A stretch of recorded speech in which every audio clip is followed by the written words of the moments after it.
Hi, I'm Donna Wolfe from Naztazia.com. Today, I'll show how to make a simple origami rose. You'll need small amounts of red heart yarn and a size G hook.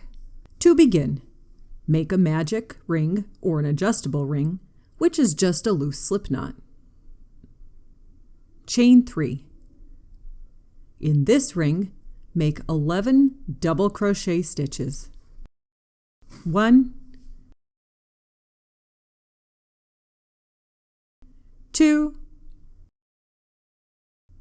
3, and 11. Pull the ring closed, then slip stitch to the initial chain 3. Chain 3. Make a double crochet in the same space. You'll place 2 double crochet stitches in each stitch around. 1, 2, 1, and 2. Once that is completed, slip stitch to the chain 3 and chain 3 again. On this round, the pattern will be 2 double crochet stitches followed by 1 double crochet stitch all the way around. So 2 double crochet followed by 1 double crochet. At the end, slip stitch to the chain. Chain 3 and make 1 more round.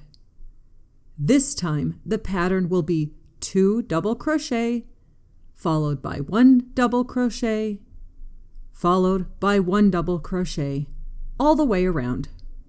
This time we're not going to slip stitch. We're just going to fasten off after the last stitch and leave the little notch at the top like this. Begin rolling the circle like this. Find the little notch, then place your fingers like this and fold it over. Tuck the right side in a bit, then bring the left side over like this. The flower should stay just like this without any sewing. However, if you prefer, place a few stitches here to hold everything in place. If you make wreaths like I do, you might have some craft stems left over from the flowers. Just place the rose on the stem like this and hot glue it in place. And that's how I make my simple origami roses from a crocheted circle.